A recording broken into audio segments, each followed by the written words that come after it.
સાબરકાંઠામાં આર્મી જવાન અને પોલીસ કર્મીઓ વચ્ચે થયેલું ઘર્ષણ વધતું જઈ રહ્યું છે। આ મામલે પૂર્વ સૈનિક સંગઠન અને સ્થાનિકો દ્વારા વિરોધ કરવામાં આવ્યો હતો અને આર્મી જવાનની ફરિયાદ નોંધવામાં આવી છે તે રીતે પોલીસ સામે પણ ફરિયાદ નોંધવામાં આવે તેવી માંગ કરવામાં આવી રહી છે। રાજ્ય સરકારના ગૃહ વિભાગ દ્વારા ટ્રાફિક ડ્રાઈવ માટેનું દરેક જિલ્લામાં સૂચન કરવામાં આવ્યું હતું, જે પ્રમાણે સાબરકાંઠામાં પણ ટ્રાફિક પોલીસ દ્વારા ટ્રાફિક ડ્રાઈવ ચલાવવામાં આવી હતી। આ દરમિયાન હિંમતનગરના મોતીપુરા ખાતેથી પસાર થતા આર્મી જવાને પોતાની કારમાં બ્લેક ફિલ્મ લગાવેલી હોવાના કારણે તેમને અટકાવવામાં આવ્યા હતા અને ત્યારબાદ પોલીસ કર્મી અને આર્મી જવાન વચ્ચે શાબ્દિક યુદ્ધ બાદ વાત મારામારી અને ઝપાઝપી સુધી પહોંચી હતી અને આ વિડીયો સોશિયલ મીડિયામાં વાયરલ થયો હતો। જોકે આ મામલે હિંમતનગર એ ડિવિઝન પોલીસ મથકમાં આર્મી જવાન વિરુદ્ધ પોલીસ ફરિયાદ દાખલ કરવામાં આવી હતી અને પોલીસે કાર્યવાહી કરી હતી, પરંતુ આર્મી જવાન દ્વારા અને પૂર્વ સૈનિક સંગઠન દ્વારા પોલીસ કર્મચારીઓ સામે પણ પોલીસ ફરિયાદ દાખલ કરી કાર્યવાહી કરવાની માંગ ઉઠી છે। ત્યારબાદ માજી સૈનિક સંગઠન દ્વારા હિંમતનગર શહેરમાં એક રેલીનું આયોજન કરવામાં આવ્યું હતું અને જિલ્લા કલેક્ટર અને જિલ્લા પોલીસ વડાને આવેદનપત્ર આપી ન્યાયની માંગ કરવામાં આવી છે કે ઝાલા યશપાલસિંહ જે ઓન સર્વિસ જવાન છે એમને પોલીસ દ્વારા જે થોડી અવધિ નજીવી બ્લેક ફ્લેમને લઈ અને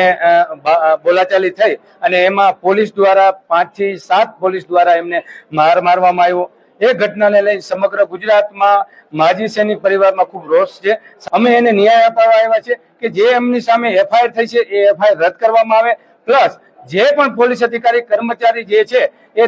તમામે તમામ એમની સામે એફઆઈઆર કરવામાં આવે। અમે અમારી સમગ્ર ગુજરાત માજી સૈનિક પરિવારની ટીમ અહીંયા આવી હતી અને કલેક્ટર સાહેબને આવેદન આપ્યું છે। આવેદન આપ્યા બાદ તમામ એસપી કચેરી ખાતે રજૂઆત અર્થે પહોંચેલા માજી સૈનિક સંગઠનોએ જણાવ્યું હતું કે કાર્યવાહી બંને તરફે થવી જોઈએ। આર્મી જવાનને ટાર્ગેટ કરવામાં આવી રહ્યા છે। જો કે હિંમતનગરના મોતીપુરા ખાતે આવેલ પોલીસ ચોકી છે ત્યાં પોલીસ અને આર્મી જવાન વચ્ચે ઘર્ષણ થયું હતું અને એ જ ચોકી કેટલાક ટોળા દ્વારા તોડફોડ કરવામાં આવી હતી। આ સાથે જ સ્ટેટ હાઈવેના 2 ભાગના રોડને પણ બંધ કરી દેવામાં આવ્યા હતા। પોલીસ દ્વારા તમામ ટ્રાફિકની પૂર્વવત કરવા માટેના પ્રયાસો હાથ ધરવામાં આવ્યા હતા, તો મોતીપુરા ખાતે એસપી ડીવાયએસપી સહિત તમામ પોલીસ કાફલો પણ પહોંચી ગયો હતો। તારીખ 3/9/25 ના રોજ મોતીપુરા ચોકી પાસે જ્યારે શહેર ટ્રાફિકની ટીમ દ્વારા બ્લેક ફિલ્મ અંગે વ્હીકલ ચેકિંગ શરૂ હતું તે દરમિયાન એક પોલીસના સ્ટીકર વાળી કાળા કાચવાળી અલ્ટો ગાડી ત્યાંથી નીકળતા અને પોલીસ દ્વારા તે બાબતે ધ્યાન જતા તુરંત જ સિટી ટ્રાફિકની ટીમ દ્વારા તે ગાડીને રોકીને આગળ તેની પૂછપરછ શરૂ કરવામાં આવી હતી, જેમાં બેસેલ ઈસમ દ્વારા સૌપ્રથમ તો પોતે પોલીસ સ્ટાફ હોવાનું જણાવેલ, ત્યારબાદ વધુ આ બાબતે પોલીસ દ્વારા પૂછપરછ કરતા પોતે પોલીસના ઓળખીતાની ગાડી લઈને નીકળેલ છે તે મુજબ જણાવેલ અને આ બાબતે જ્યારે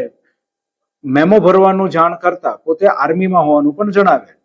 પોતે પોતાનું નામ યશપાલસિંહ ઝાલા તરીકે ઓળખ આપેલ હતી અને આર્મીનું આઈ કાર્ડ માંગતા તેમની પાસે કોઈ આઈ કાર્ડ કે એવું કંઈ ન હોય તેથી પોલીસ દ્વારા આ બાબતે આર્ગ્યુમેન્ટ ન કરી મેમો ભરવા માટેની સૂચન કરતા સતત આશરે 12 થી 13 મિનિટ સુધી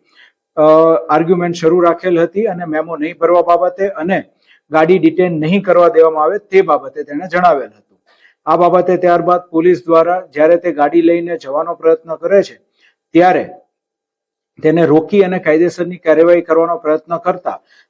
વધુ આ બાબતે ઉગ્ર દલીલો અને ઝપાઝપી થાય છે અને તેની અંદર પોલીસ દ્વારા જરૂરી કાયદેસરની કાર્યવાહી હાથ ધરવામાં આવે છે અને આ કાર્યવાહીના ભાગરૂપે તપાસ હાથ ધરવામાં આવે છે। સદર તપાસની બાબતે જે નિવૃત્ત સૈનિક સંગઠન છે તેઓ દ્વારા રજૂઆત કરવા અર્થે આજરોજ 8/9 ના રોજ એક રેલીનું આયોજન કરવામાં આવેલું હતું અને આ રેલીના આયોજનના ભાગરૂપે તેઓ દ્વારા જે જીન રોડ છે ત્યાંથી શરૂ કરીને કલેક્ટર ઓફિસ સુધીની એક રેલી કાઢવામાં આવેલી હતી અને તેઓ દ્વારા કલેક્ટર સાહેબને મળીને અને ત્યારબાદ અત્રેની કચેરીએ પોલીસ અધિક્ષક શ્રીને મળીને પોતાની રજૂઆત કરવામાં આવેલી હતી અને તેઓની રજૂઆત શાંતિપૂર્ણ રીતે સાંભળી તેઓની તમામ રજૂઆત જે છે એ અન્વયે ન્યાયપૂર્ણ કાર્યવાહી કરવામાં આવશે અને તે માટે સમયની માંગણી પણ તેઓને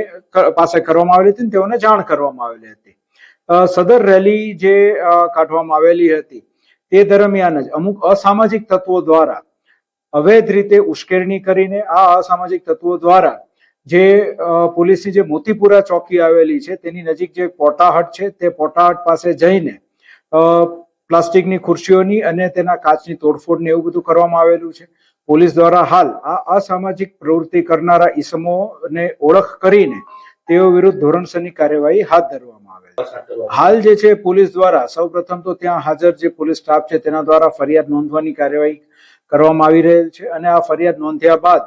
જે કંઈ પણ અસામાજિક ઈસમો હતા તેઓના ફૂટેજીસ આપણી પાસે બોડી વોર્ન કેમેરામાં તથા ત્યાં હાજર વિડીયોગ્રાફર્સ પાસે છે અને તેમાંથી જેણે પણ આ પ્રવૃત્તિ કરી છે તે તમામને આઈડેન્ટિફાઈ કરી એક પછી એક તમામ વિરુદ્ધ કાયદેસરની કાર્યવાહી કરવામાં આવશે. Kalpesh Patel, S24 news, Sabarkantha.